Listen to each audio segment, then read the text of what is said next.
silent, you'll not find love. Only sleepless nights. I'm just a ghost of the man I was, too weary to fight. You know, I want people to know a little bit about you. Mm-hmm. You can tell them, you know, either feel free to share your journey, or, you know, I'd love for them to know a little bit about what you're doing now currently, because I Yep. think you're doing some really cool stuff. And then also, yeah, feel free to share whatever. And then I want to just get your thoughts. Absolutely. And I love the conversation too. Got some thoughts on that to be able to share, but Yeah, no, that'll be good. So I guess let's just start, Mike. For everybody who's going to be watching this, why don't you tell them a little, like, who you are, Man, and a little bit about yourself. Who are you? Always the infamous question of being a little bit of vulnerable, right? Absolutely. That's a great question too. But so I'm Mike Regenitter, right? And I got a family. I raised a family of three children, 2 boys and a daughter. And my wife and I have been on this journey for 30 years. Dang. Been married for 30 years. She's my high school sweetheart. It's cool. And along that journey, though, thank goodness she's in my life. She's actually my high school sweetheart, or God had put an angel in my life, because man, it wasn't going in the right direction. And thankfully for her, her grace, her love for the Lord, her past childhood, candidly, kept her going to keep stick it with me, and keep going with me, and to bring me back. You know, the bride of Christ, the bride, right? Yep. And bring me back, and to be the leader and the man of the house that she desired, she was hungry for and thirsty for, but that I was supposed to be. Yeah. And so, I mean, through the years, we raised 3 kids, worked at many places, but my journey is I felt like life really drug me along for so many years. And I'm a late bloomer when it comes to, I think, really understand what it is to be a man, what it is to be a godly man, and what it is to be a family man. Yeah. And because when I was going, my job, when I was raised, it was to be a provider. Yep. I was raised to hit these benchmarks, sports, right? Yep. When you're in sports, you have one thing: don't fail. It's your job. When you fail, you're going to get your butt chewed out, right? Yeah. So failure was not an option. And so I was raised with that mindset in sports, education, college, then into business. Yeah. And so my job, I felt at that time when I was going through it, was really to be a provider. That's it. Put a roof over the head, put food on the table, protect. Sure. But not protection from growth, understanding what it is to defend yourself, but more of the aggressive type of protection. And then, you know, eventually I started just drinking, right? Ooh. Not only numbing the pain, but just avoiding it. Right? Yeah. There's one thing that you can use alcohol to numb things, but it really is to avoid it. That's the real truth about it. And so, not that I was like a tremendous out of control alcoholic. Right. However, I used alcohol to hide. Yeah. We call that in the mental health field, we call that a maladaptive coping mechanism. That's what it is. Yeah. And so throughout the years, I mean, it was probably, you know, in my 30s is which when I turned 30 and 29, my brother was killed in a motorcycle accident. And that's when really God started speaking to me. I was never angry, but I was like, man, what's going on here? But through my 30s to my 40s, it was about when I was 40s when I was really truly discipled by someone. My pastor started opening me up to really what that meant. And through the process, you know, kind of pissed me off a bit, because now I started feeling, right? Right. Yeah. And this emotion and these emotions that I had, I didn't know what to do with. And so I went into this super big spiral of depression. And the depression was decapitating. I'm not decapitating, but it was paralyzing. Yeah. I mean, there's mornings I wouldn't get out of bed, and my wife, you know, bless her heart, wanted to fix it. She wanted to help, right? We're the fixers. But she wanted to just, what can I do? You know, how can she can't. The reality is one, I can't put that burden on my wife. Sure. It's not really for her responsibility. The second thing is that she couldn't relate to what I was going through. Not because of maybe past traumatic experiences, Yeah. but more because it's a guy thing, Yeah. right? I can't relate to some of the things she does, although I try, Right. but there's just limitations there. Yeah. Guys and women. Yeah. And so that's when I went to go counseling, did therapy, did counseling, a great way to get the tools Yep. to really understand, unpack those emotions, to Yep. understand how to identify them and deal with them. But what was missing was being able to connect with other guys. I was like, okay, I did all of this. Now what? Right. What do you do with it? Right. Right? You're alone. And isolation and loneliness is still the biggest epidemic, as we all know, with men's mental health. Yeah. And so that's when I started going on this whole path of like, okay, we got to get guys together. Yeah. And from that journey between, mid 40s to now, I've met so many tremendous guys. I've helped start a couple nonprofits for friends that help with men and bigger communities with addiction, Okay. recovery Yep. and mental health. And a good friend of mine, good partner, I'll name him, is Burke Ackerson. Yep. He's got fire nights. And so we're just meeting all these men that really just want to start to get together and not solve each other's problems, but be a sounding board. Yeah. Accountability, which is to some people a scary word. It's a good word. But to walk alongside too. Yeah. Right. And so my journey has been from this prodigal son for so many years, grew up in the church, but Yeah. didn't know what the relationship was, Yeah. to now being a leader of my household, being a leader in my businesses, and now trying to be I hate to use a leader in the men community, but to be that light for other men to be able to learn from and follow. No, I think you speak to something that resonates with me in that we need community. Yeah. I was talking with a guy literally yesterday, younger guy, he's like 21. And that was one of the things he brought up was that men are isolated. He goes, women, they naturally like get together and they form these groups and they support each other, right? Mhm. Guys, we just naturally, it seems to be that we just naturally are more isolationist. That's not how we're designed to be. No. Right. Like, and I think that that's a lie that I think we've bought into. But he was like, yeah, isolation for men, like that's a huge problem. And for him, to be at 21 going, I'm isolated, I'm alone. And one of the things I encourage him, like, man, you have to find other guys. It's up to you, right? It's up to us to intentionally put people around us to help build us up, to hold us accountable. That's a huge thing. I think for me personally, I need other men in my life to say, hey, Tim, you're full of crap, dude. Mhm. Like we often associate accountability with things such as, holding people's feet to the fire or being, brutally honest, right? But accountability can just mean, hey man, I'm struggling with this. Yeah. Being accountable to open up, Mhm. being accountable to just be present. Yeah. The last couple months have been really tough for me, right? Business wise and some other things. And I'm kind of resetting some things, my priorities. Yeah. And I got this really good friend.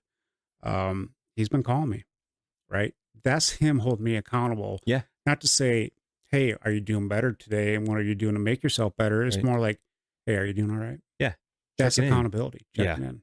Yeah, that's and it's so important, I think, for we need that. I got to sit and listen to a panel discussing men's mental health. This is a few years ago.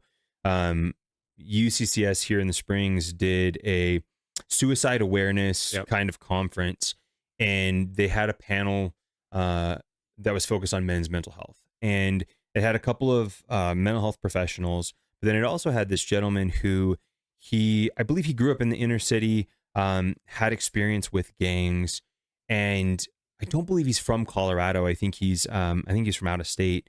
But so I think this is in 2022. There was some issues with gang violence here in town, with a bunch of shootings that were going on in Memorial Park. Mm-hmm.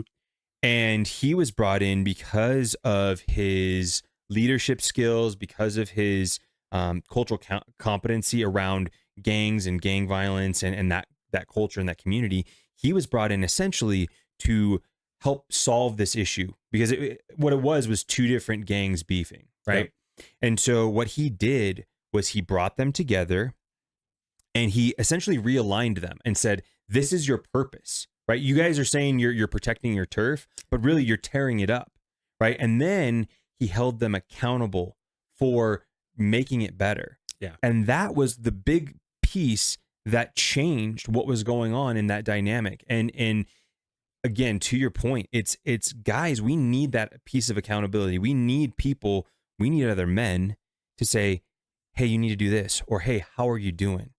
That's super important. I love that you brought that up. It's that, and then you get into today's society, and I don't want to really banter on that. Sure. However, I think one of the challenges that men are facing is, right, okay, you got to be more in touch with your emotions. You got to be more open and vulnerable. But let's discuss that, right? Vulnerability is a great thing. Mm-hmm. However, there's two kinds, right? There's two kinds. I was talking to a really good friend of mine, Dr. Vin Chung. Okay. And as I write my book, I'm inviting other guys in to say, okay, what's your perspective on this? Because there's my perspective. Right. But then there's so many other perspectives that we all can glean from. Yep. To make sure it's not a vertical or a silo type of book. Right? Yep.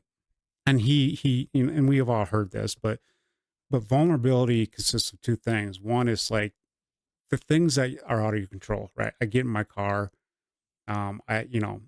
I'm wearing my seatbelt, but I get in an accident and I maybe get killed. Yep. Right. I can't control that. I'm being vulnerable every second I step outside my door. Yep.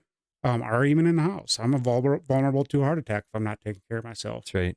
Well, that is kind of what I can do. But but then there's vulnerability when it comes to your reputation. Yeah.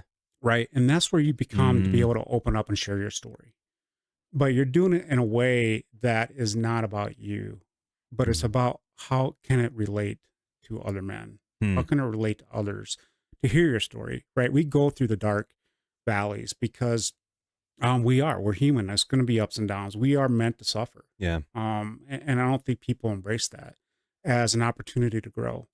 That's an opportunity to really look at your situation. If you're doing something right or wrong, it's also an opportunity to be redirected and steered. It's an opportunity to really do a self-check and say, okay, I'm suffering. Why? Right. Is this crucifixion? Is this persecution? Or is this my doing? Right. Right. So why is that suffering there? We're always going to suffer. Yeah. But it's how do we come through that suffering and come out sharper and shinier? Yeah.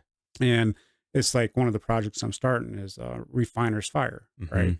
And, it talks about Malachi, I think it's chapter 3. It's all about Refiner's Fire and the soap. Yeah. Right? To come through more pure. Right. And not that it has to be a spiritual, faith-driven thing. Sure. Because you can be refined through all that stuff. So I want to kind of go back to that vulnerability because, yes, share it, open, build a network of trusted guys. And trust me, they're out there. Yep. You have to just be willing to go find them. Yeah. And they're not hard to find. Just ask your friend. Yeah. Ask one of your closest friends. Ask your neighbors. They're there. Well, and the chances are they want that too, right? Yeah. The chances are if you're feeling that, that means they're probably feeling that. Yeah. Or if they aren't feeling that, it's because they're already hooked up with a bunch of guys. And that's an opportunity for you to get connected as well. Yeah. That's cool. They've gone through their journey. Yep. And it's not been, all roses. No. And I think that's what, when I was raised, you weren't supposed to show weakness. We always stuff it down. Right. Always stuff it down and hide it. And it just boils and it festers. And just one day it just comes to its end where, we know the stats. Unfortunately, it's 3 out of 4 men over women. It's just a sad deal. And it's like, because we need to start opening up. Sure. And counseling is a great thing, but it has to go beyond. It's got to be community. I guess that makes me think of like, what is your thoughts on masculine vulnerability? Because I think that society nowadays has a specific idea of what they would say vulnerability is. Yeah. And I would just be curious to get your thoughts on what do you think? Do you think there's a difference between masculine and feminine vulnerability? And then B, if there is, what does masculine vulnerability look like? Yeah, I do think there is a huge difference. women are really have a gift to be able to open up and have no problem sharing what is troubling them. Most women, I'm not going to say all, Sure. but most women, my wife, my daughter, they don't do a very good job of hiding it with their loved ones whatsoever, which is a great gift. Yeah. That's a gift. Yeah. And, so for them being vulnerable, I think is really, they're seeking not somebody to fix it. Sometimes maybe they are, but to protect them, Yep. to know that they are loved and cared for and they are protected. It's not about the nail, man. It's not about them. Yeah. But for men, vulnerability is not about necessarily protection. It's not about, hey, I got to open up and share all my stuff because now I'm just going to be, chirping and complaining. Yeah. But the reality of it is that men's vulnerability is different from the standpoint that we're not wired to say I'm wrong. We're not wired to show weakness. And that's because of many reasons, but I also believe it's because of the way we were created. Sure. I'm not saying it's all. What I'm saying is how we were created. But the vulnerability for men is so different because we don't open up to, we got to show our strength, and to be able to do that is a huge hurdle and accomplishment. Absolutely. Yeah. And I'm not sure if I'm addressing that correctly, but it's, to be vulnerable for a man is like, I want to call you Tim. I'm struggling, man. I have this issue. Yeah. Vulnerability for a man is like, being able to share this on a podcast Yep. so other men can hear it. Yep. But I'm not sharing all my grievances. And I'm also not looking at it as a victim mentality. Yeah. And Yeah. that's the biggest thing too, that I think you really have to understand about vulnerability. It's a life lesson learning process. I don't know if I explained it very well, the difference between men and women, Yeah. but I do believe it is different. I think you hit on something that kind of just got me thinking, so just to paraphrase kind of what you say, like a lot of women seem to open up and be vulnerable because they want to be heard. Yeah. Right. Whereas guys, we don't want to necessarily be heard. I mean, we do. I think we do to an extent. We but want I to be think seen. We want to be seen. I would be curious. Like, it makes me think guys maybe want to actually have something that creates success going forward. So I think about when I have been vulnerable with other guys. It's not because like I just need to get this off my chest. It's because like I need help with this. I need. I guess I think back to. As we're going through this journey, I can't help but like think back to like, well, what was it like when we were living in small tribes, right? Like what was it like when you had a bunch of guys who were responsible for hunting, who were responsible for building? Like, what did that look like? And if you think about it from like a vulnerability standpoint, in my mind, I go, well, for them, vulnerability is like, hey man, I need your help hunting this boar. Yeah. Right. Like there was a much more transactional nature, and it was utility driven, right? Yeah. It was understanding that, and much to like how guys tend to be wired to, I want to fix this. Well, shoot, if I'm going to open up to another guy, I want him to help fix what's going on here because I clearly don't have all the tools, or, and that in and of itself, I think really speaks to like guys have a struggle with humility, I think, and humbleness. Yes. But I don't know. What are your thoughts on that? Well, I think you hit something when it comes to community. I remember when I was a teenager, we lived in a very small rural community, and it wasn't hard when a neighbor saw something that you're doing. It wasn't hard for them to come over and say, "Hey, you want some help?" It wasn't hard for them to say, "Hey, we need to get a few more people. Can we get your help?" We lived on a little river too, and I remember our houses being threatened by a flood, and the whole city came to help throw sandbags. Dang. Right? You're being vulnerable from that standpoint, but you didn't have to ask for it. But when it comes to then going out and say, "Hey, I need help because my house is going to flood," people will still come, but are you feeling like you're a burden? Yeah. Right? Are you feeling like you're weak? Yeah. Are you feel like, the biggest thing is for me is that I feel like I'm a burden on others. That's one of the big challenges that I've continued to embrace. And actually, I my friends remind me, dude, you're not a burden. You are loved. You are seen. You're not a burden. Yeah. But I think that's the biggest thing that you shared that really hits on is that community. Yeah. And it's make sure that you're surrounded by that, to be reminded Yeah. that you are worthy of that help, Mm, even though it's hard to ask for it because you want to show weakness or be a burden. sure. Do you think that that mentality is, do you think that's how it's always been? Or do you think that No, that's okay? I don't. I think, let's talk about that, right? I mean, masculinity's been challenged. I mean, even back in the biblical days, I can't remember if it's in Ephesians or Corinthians, but I think it's 1 Corinthians, but it talks about, the head covering, right? And where women were starting to show signs. In some cultures, it was a sign of, being married or not. Hmm. But that was a shift too, where some of the men's in Corinth they weren't standing up to be men, and they're allowing things. They weren't standing up to do their job, so there's an Mm, opportunity for women to do that, and it's not bad. I mean, sure. it's okay. But then you go to the industrial period, right? Pre-industrial. I mean, where were the sons and daughters? Right.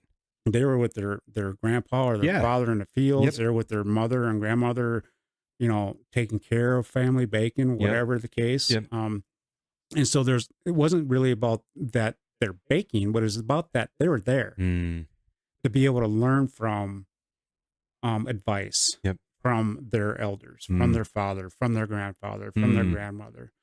Today, after post revolution, I mean industrial revolution, is that where's the father? mm, They left yeah. to go to work, Yep. right? So where was the child? Mm, The child at sometimes were at home right. to be raised by their mother, Yep. and the father was there, parts of the week now. Yeah. And then you get into today's society where both households Yep. are Yep. working, and now the child is now put out into wherever, Raised by the state, really. raised by the state, raised by the schools, Yep. raised by whoever you are able to put them, so you can go do your work to It's provide. true. And so that whole shift has lost the ability I believe, for us to be able to raise young men. I mean, Mm, today, right?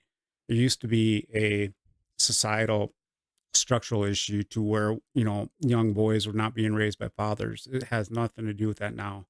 I think the stats are 1 in 3 boys are their father's not at home. yeah. And so what are we doing to continue to try to raise those kids? And so I kind of want to No, a little yeah, bit no. there from your original No, it's question. great. No, but that's good. There's a little bit of conviction there for me because it's like, what am I doing? Yeah.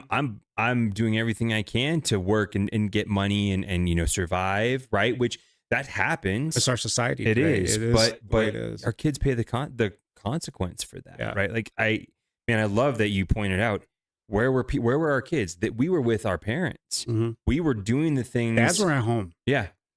Yeah. Yeah. We were, man, that's, it just makes me think of like how we really don't train our kids anymore. It's, No. we spend time maybe having some conversations, maybe getting to do some things together. But really we're not the ones training our kids. We're giving them some advice. We're trying to steer them in the right directions, but we're not the ones like, okay, I'm going to show you how to live. I mean, we do it in a way where, we model that, right? You model it, But I think, shoot, are we modeling the wrong things for our kids? or are you modeling it? Only 3 hours a week, right? Or because you are responsible and you're taking, you have integrity, so you got to do what you say you're going to do, and Yep. that takes you away. Sometimes it pulls you away from the family Sure. unit. However, that priority of your family has got to be there, and it's tough. Yeah. It's more tough today than it's ever been. When I was younger, that was part of what I always, I remember, I can't remember how old I was, but I was just like super young. Yeah. It's like I was riding my big wheel. Right? Yeah. And I remember being so alone most times. I Yeah. love my mother, who's since passed, but my babysitter sometimes was the cartoons. Yep. On Saturday morning. Yep. My babysitter was my big wheel riding around our driveway. Yeah. Right. I had no interaction. And that Mm. continued, right? So that we're isolating our children unintentionally sometimes. Man. And the other thing is, and I'll share this one last Yeah. thing. We have been super blessed, right? I said earlier we have 3 kids, and our kids have been raised by a community. Hmm.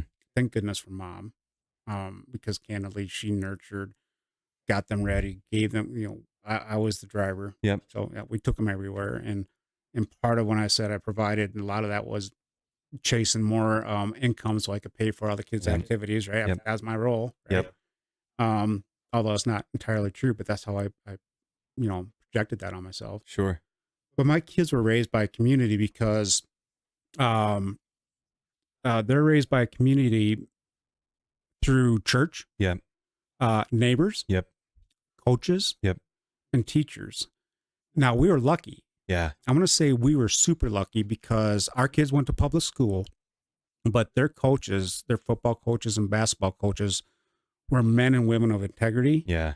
And also their purpose was, winning and losing, but their purpose was not about that more than it was to build young men and women, right? That's what sports is supposed to be. Right. To help build, how do you be a great loser? How do you be a humble winner? Mm-hmm. Right. Mm-hmm. And in church, you got your families, you got people that will say, hey, correct our kids. They had the freedom to do that. So our kids were raised by a community that have built them and made them who they are today.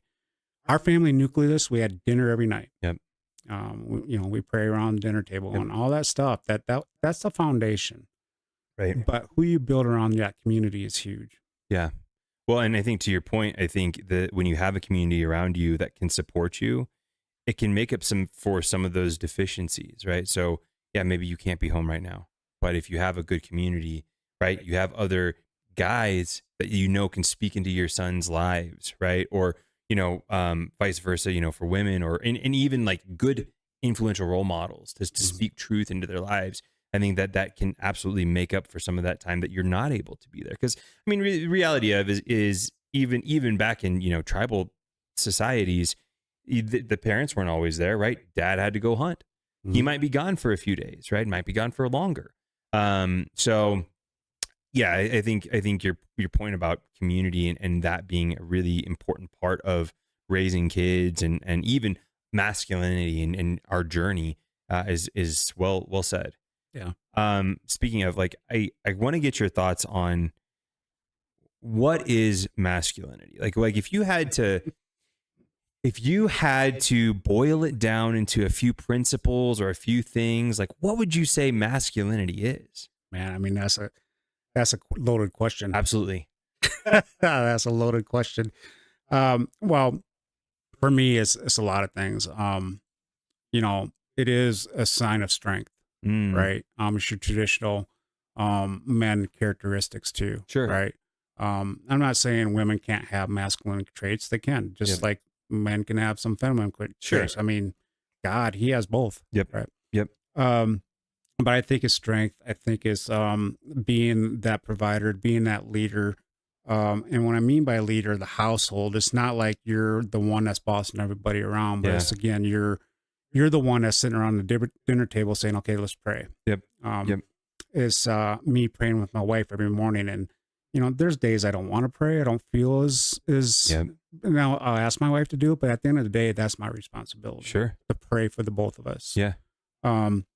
So masculinity is strength. It's also teaching. We have to be ability to be able to be there to teach our families or anybody to be right or wrong. It's not the argument if I'm right or wrong, but it's teaching them values. Okay. Right. I have to share the values and ingrain the values of being kind. Right. Yeah. All those things, but as well as, we have our beliefs of, we strongly believe that our faith is the cornerstone of who we are. So share those values with them. Right. So we're teachers, providers, protectors that for me is protect them from learning how to really have the tough conversations and not being taken advantage of, or protect them that you do have a voice, but you got to do it in such a way that's respectful, right? Yeah. You got to do it in ways that aren't hurting other people. And I think that's part of masculinity too, is we have to be out there to do what we do, but not harm anyone, period. So I think that's masculine. I think masculinity is, if I had to put it in one sentence, masculinity is men that are a tremendous threat. Mm-hmm. And what I mean by that is they could do something very evil or bad to whatever is threatening them or whatever. Yep. But to be masculine is being able to then contain that. Yeah. So you're not Yep. a threat only when you have to be. Yep. It's like this, right? Do you want to be a gardener in a war, or you want to be a warrior in a garden? Ooh, I like that. Right. And that's not Gardener my, in a- that, or a there's some warrior in a big garden. Chinese, Proverb or something yeah, like that. whatever, Yeah, some yeah. proverb, and I've heard it from a couple other people. But No, that's but, good. right? So I think that's masculinity. Mm. I think masculinity is being that threat, yet being able to contain it and control Yeah. it. Being capable, but not exercising it all the time. Correct. Yeah. Being capable and hopefully never having to exercise it. Yeah. No, I like that. What do you, when you say strong or strength, what does that conjure up for you? Like, what do you think about? Because when I think about it, I think about two different kinds. I think of like love physical strength, Yep. right? But then I also I think of like this, like, I guess emotional strength is, Yep. is where I would kind of go with that. I don't know. What are your thoughts? Yeah, no, I think physical strength is just nature. Yeah. I don't think that's a definition of masculine, man. Trust me, I've seen a lot of women that, you know, Hey man, yep. There's plenty of girls who could outlift me easily. and that's great. But I think it's, again, you know, it's the more the emotional strength, it's the strength to be able to continue to grind. Mm. But it's also the strength to be able to ask. I think it's the strength to be able to ask for help. I mean, I'm learning that still. But strength is more of a mentality. It's a mindset. And it's a mindset. You have two mindsets, right? There's a great book out there, but you know, you can have the growth mindset, or you can have, you know, I can't think of the other one, but basically you're a pessimist, Right. right? Yep. And I think that growth mindset is masculine because you're willing to learn from your mistakes and whatever and continue to grow. You're also strong enough to go through the hard times, not alone. Right. Right. But you're strong enough to withstand that by whatever values or beliefs or faiths or friends you have around. Yeah. Strength, I think, is there, but it's definitely more the mentality or mindset. Huh. I like that you pointed out that the mindset and the emotional part are really linked together. Yeah. I think, I don't know. I'd love to hear your thoughts on like current state of masculinity, right? Like if you had to give a, you know, state of the masculinity address, you know, what would you say? Where are we at as a society? Maybe you can, maybe I don't you can mean just to be smiling or laughing. I don't mean that to be it's disrespectful. No, it's I would say probably maybe more Western, right? Like if you were thinking about it like from a Western society, because I think it is different than maybe if you go over to Asia, let's say, right? Like I think that masculinity there looks different than what we see in the Western world. So I don't know. What are your thoughts on like where are we as men currently? I think there's quite a few men out there that are speaking up. There's some that are really good to follow, and there's a few that are just scary. Yeah. Because they're putting out the societal and the sexism and the false narrative of what it means to be a masculine dude. Yeah. Right. Smoking cigars. I mean, I smoke cigars, but I do smoking too. cigars and taking your shirt off in the summer and, you know, Yeah. whatever. But I think the state of masculinity today is at the highest level of crisis that we've ever seen. Yeah. And I think humanity. Yeah. And we see it primarily through mental health issues. I mean, we know the stats. I'm not going to, you know, if you want to go find the stats, go find them. But we know the stats that's going on. Right. And I think also with the political scene today is you know, it's derailing people to be able to really think for themselves. And it's also a minority that's trying to say, hey, patriarchism is wrong. Mhm. And I'm not saying it's right, but you know, there is a hierarchical structure that's we got to follow laws and rules as Sure. humanity. But I also feel like we're also taking abuse and being beat down that, hey, because we are men, and you know, I got a lot of friends in many different races and societal statures, but because I'm a white male, Right. I'm a white man with a white beard. There's Which, not by a the lot way, of- it is a very nice well, beard. thank you. I like that beard. and I usually don't go in these conversations, but Yep. I feel like people are trying to silence that voice because they believe it's patriarchism Yeah. versus Yeah. whatever it is. So that's creating a weakness in the men. And I look at our younger men, and I think they're really struggling because they are so misguided or have never been taught Yeah. on how to be a man. Yeah. And so when you look at the political side of it, and then you look at the current nature of things, Yeah. what is it? The young boys that have a father at home, I think the father spends maybe 30 or 45 minutes a week with them one-on-one, but where are they spending their time? Right. You probably know this. It's behind the screens. Yep. Right? Yep. Whether it's porn or video games. Yep. And so that's their socialization skills. So what are they doing now? They don't know how to date. I mean, that's the biggest epidemic right now. Nobody's getting married because women are going to college, getting degrees at a higher level than boys are dropping out. Yep. And so their expectations of they want that man, they want that leader. Yep. But the younger generation, they can't measure up to that. Not all of them, but they can't measure up to that. Yeah. And so then what do they do? They're alone. They're humiliated. They're isolated. They're isolated. They don't know what to do.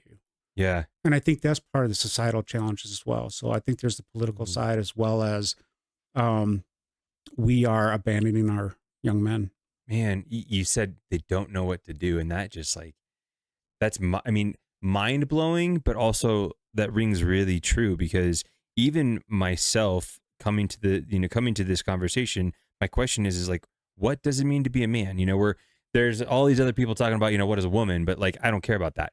I care about what does it mean to be a man, right? It's what does that look like for me? And then how do I impart that to my kids? And so when you're talking about these kids, I say kids, young adults, right? Yeah. 18 to 25, don't know. They don't even know where to start. And so the only thing that they know now is technology. They know social media. They know video games. They know, and that's really like their sphere, or maybe their friends. And when you throw in the fact that there's a good chunk of those who are missing dads, or even the ones that have dads at home, how much time are they spending with their kids? Like you pointed out a minute ago, it's no wonder we're having this epidemic of young men who don't know how to be men. Yeah. Well, I also think what we're really missing is conversation. What I'm sharing today, and even my earlier comment, I think could be taken out of context real fast. But if we really sat down and unpacked that, I could share you why I feel that way. But Sure. But in the same breath, we're not having these conversations. Yeah. I think one of the biggest ways to growth is instead of sitting in a room and really trying to decide who's right and wrong. Yeah. Is really just decide, okay, give me the information. Yep. And let's all come to an agreement and conclusion at the end of the day. Right. Because of our political pluralism today, all they care about is being right and wrong and dogging people. Sure.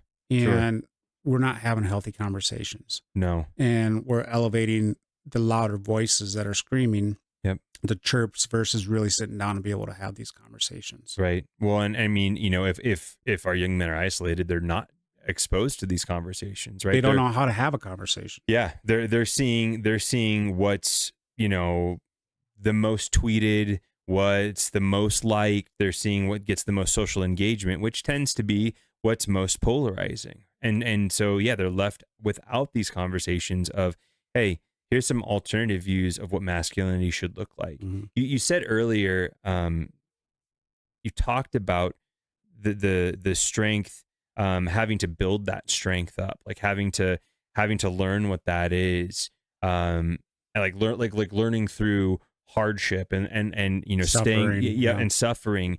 And it's interesting because I think our society now really focuses on, well, how do I become happy? How do I feel good? And, suffering doesn't feel good. And I think, I know myself, if I don't have something to motivate me, I don't want to suffer, right? Why would I suffer needlessly? That sounds stupid to me. Yeah.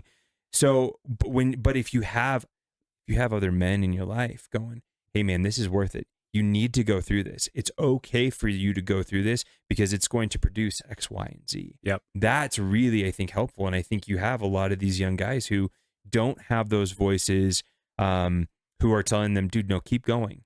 This is hard, but you need to grind through this, and you're capable of it, right? Because I think that's the other piece that our society is missing, and it's probably been missing for, I don't know, 100+ years, Long right? time. Yeah. And the other piece of that is like, man, we have young men who are like who are uninitiated, you know. And Well said. and it's I'd love to take credit for that, but there's a whole bunch of other smarter people than me that have kind of made that observation already. John Eldridge is one of them, right? But the fact is we have these guys who not only haven't been given the tools to be manly, but also haven't been told, hey, you're a man, right? Part of that comes through proving, but part of it comes from the endorsement of other men. What are your thoughts on, like, how do we do that, or how can we effectively help this younger generation to battle through some of the hardships that they're working through, and then, I mean, shoot, how do we help initiate them into manhood? Yeah. I think that's again a long conversation, but Yeah. We got to stop enabling our children. Mm. And I still do it today. My son is getting ready to move out of my house. He's 22 years old, and getting ready to move out at the end of the summer. So he'll be totally on his own. But he had his cell phone there and it was laying there, and he didn't have it charging. Mm-hmm. So what did I do? Picked it up, put it on the charger for him. Yeah. Right. So what did I just do? And you enabled him. He didn't learn a lesson. Right. I mean, it could be as simple as that, to letting our children fail and stumble. Mm. And, don't allow them to sit in that room. I mean, to play video games or whatever, get them out, get them to be challenged. Yeah. And know that failing is okay. Yeah. It's what do you do from that? So I think we're enabling, we're still in that. To your point, you just said it earlier too, is like, we want to be happy. Mm-hmm. We don't want to see our kids suffer. And I'm no different. Yeah. But suffering is a part of life. Yeah. You said to be happy, but that's not the same as joy. No. Right? No. And going through life is not always happiness, but it can be joyful even during the struggles. Yeah. And that's a choice. Again, that's a mindset. So our society, our children don't know what joy means. Right. They just know what instant gratification means. This new game just came out. I can download it and start playing it and get it on my internet friend I've never met and start playing, man. Yeah. That's instant gratification. Just like porn, it's releasing, there's a lot of history and science behind what gives us, right? We don't know what those are, our endorphins and all that stuff. So we're responding to the wrong things that's releasing that stuff. And so then our body becomes trained to that. Yeah. That it does besides that. But so I think we're enabling it. And I think we're not teaching even some of our sales to fail forward, to learn from that. And then also just be okay with that and grow from that. Sure.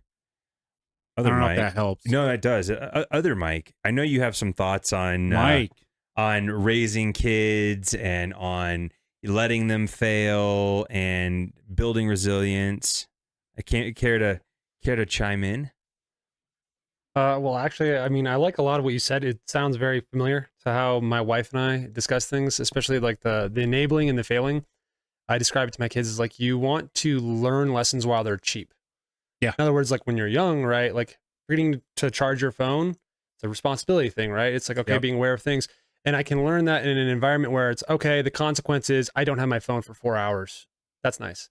Versus the consequence of I forgot to pay attention to my bills and now my house is going under foreclosure because I didn't pay a mortgage for 6 months.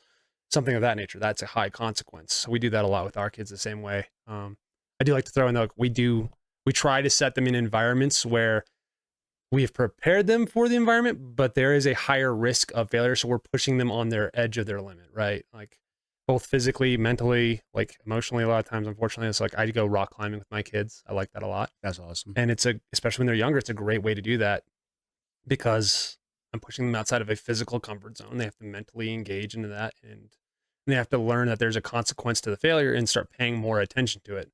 And I realized if I can get them to kind of have that trigger, then the other things are a little easier to learn because, oh, there's not a physical consequence in this. I didn't charge my phone or I didn't turn my homework, like something like that. It's like, okay, it does help them engage with that more. But I like pretty much everything you said. That's really great stuff. I appreciate that a lot. Well, and I think it ties back into like how we were talking about accountability earlier, right? I think, I think as guys, it's really important for us to hold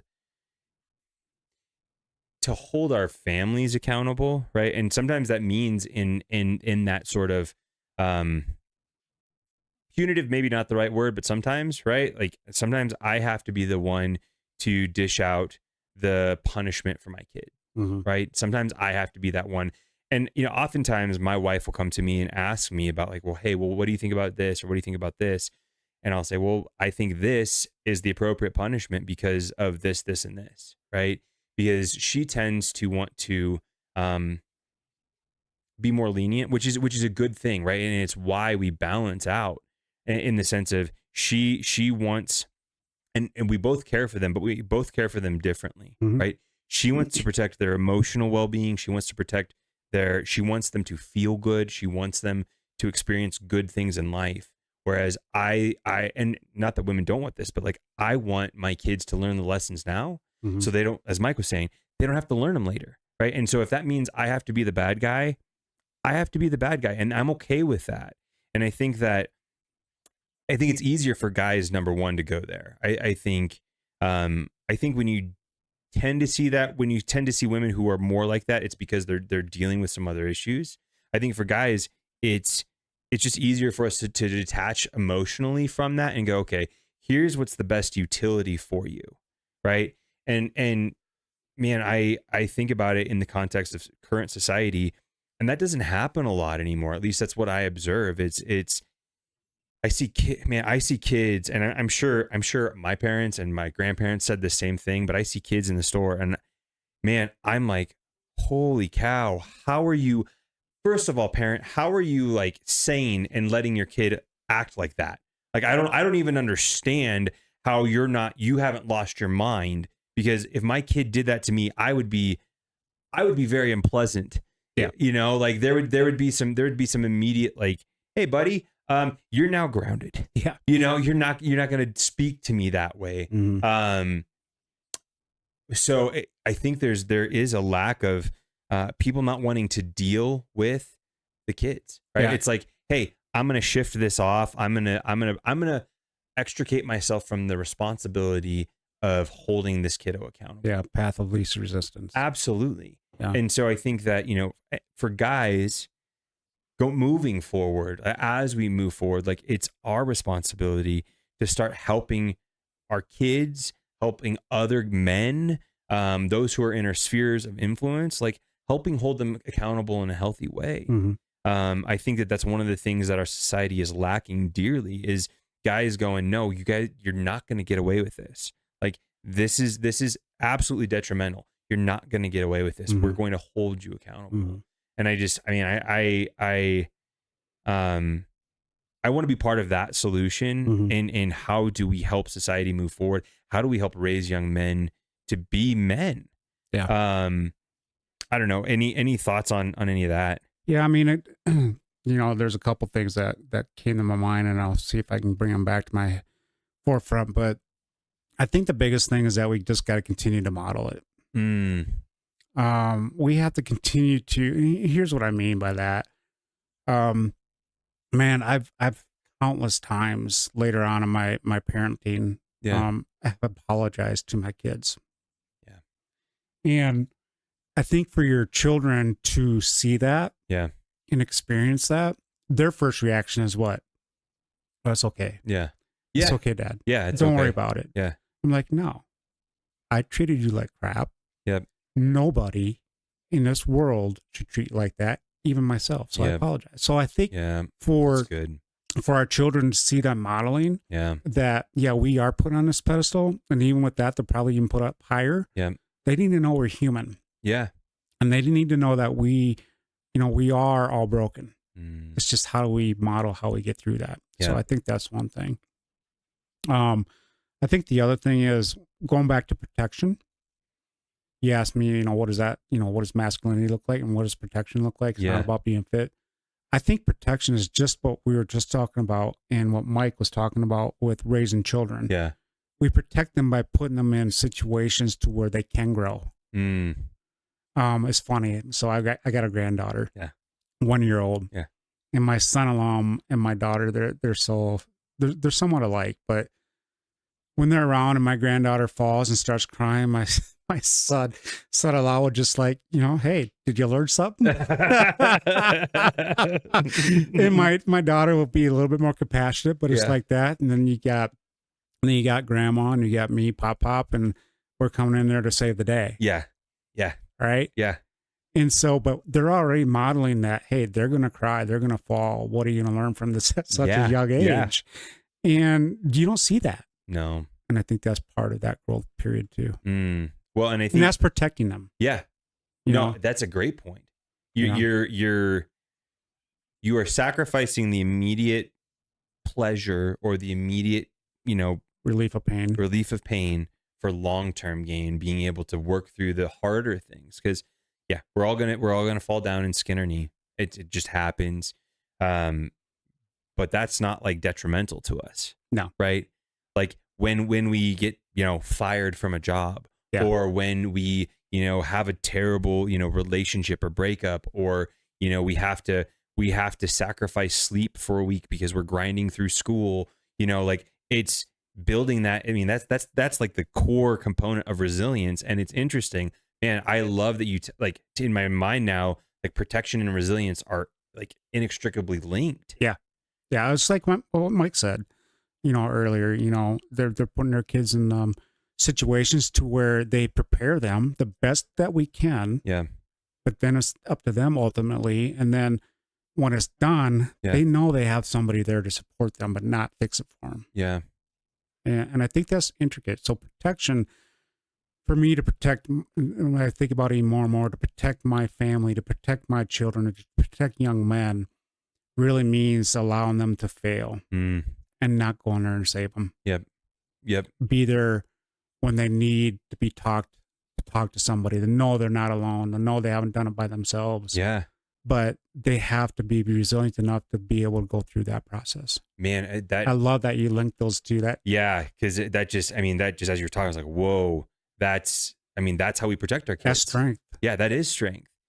And as you're talking there, like I think about the times when I've gone through hard things in my life, and man, what did I want? I didn't want my like I'll just use my parents as an example. I didn't want my parents to come in and fix it for me, but I wanted their advice. I wanted like their help, like, hey, think about this. This is how you can help navigate this. Or, hey, this is what we think about this situation, right? Mhm. I didn't want them to come save me, Mhm. right? I wanted the conversation. I wanted the community. I wanted the advice component, because like at the end of the day, I want to be able to do it myself, Mhm. right? I want to know that I am capable of taking care of the things I need to take care of.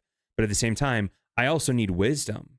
I need to have people who know way more than me speaking into my life in difficult situations, and in non-difficult situations too. But like in difficult situations, what do we do in times where, the economy's bad? What do? We consult experts, right? Like we go, hey, you're an expert in this field. What should we do? We get a think tank together and we hope that they solve the problem and give us a good course of action.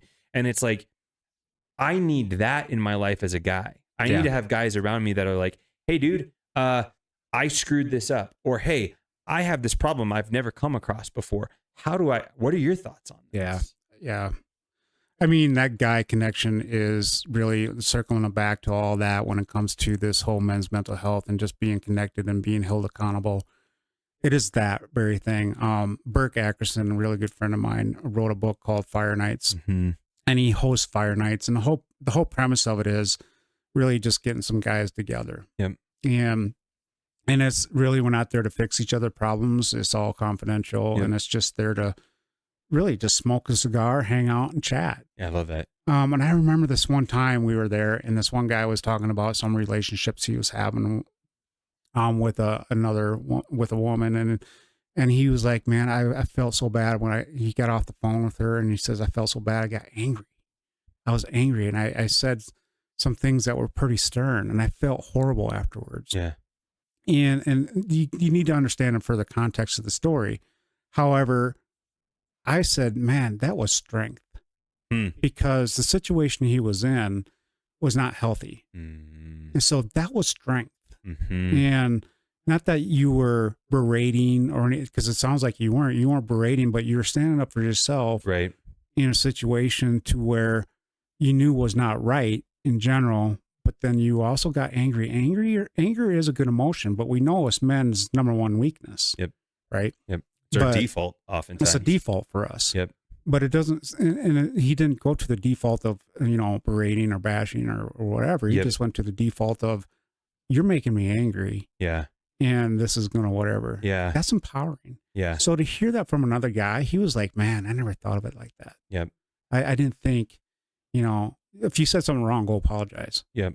But anger is an emotion that was given to us for a reason. It's just Sure. like anxiety. Yep. Anxiety was given to us I think we need to normalize it more. Right. Right. And not ignore it, but normalize it. We all have anxiety. Yep. It's an alarm, It is. Yep. right? So listen to it. Yeah, no, I mean, it's interesting because anxiety is linked to surviving, right? Yeah. Like that's part of why we have anxiety, because it helps us say something is amiss, something's wrong, something's dangerous.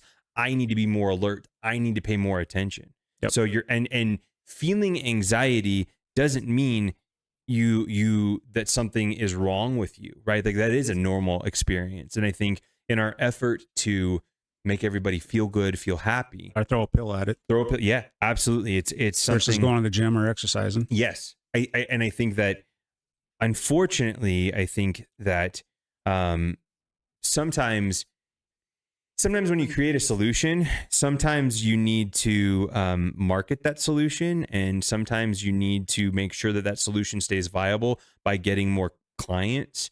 And so I think that at times we have over therapized people because we're like, oh well, you're anxious. Mm-hmm. And I work with a ton of amazing therapists, and this is not me saying that there's all these therapists out there trying to. And I'm not saying medication's not wrong either. No, exactly right. And I 100% agree. I just think that our society now has this tendency to go, oh, well, I'm anxious. Something has to be wrong. Something's wrong with me. Yeah. Something is wrong with me. Not, hey, this is an alert for me to pay attention to. We have gotten to that spot of like, oh, this is uncomfortable. Oh, I'm not happy with this. So something has to be wrong with me. Mm-hmm. And I think of that for guys because that's, I think, an opportunity for us to work through some stuff, right? Anxiety. Oh, something's wrong. Yeah. I need to work through this. I need to figure out what this is. I need to do some digging. Maybe it's internal, like you need to do some introspection, right? Like you need to look at what's going on, or you need to look at your situation. Like, hey, maybe the situation I'm in is not a healthy situation. I should do something about that, right?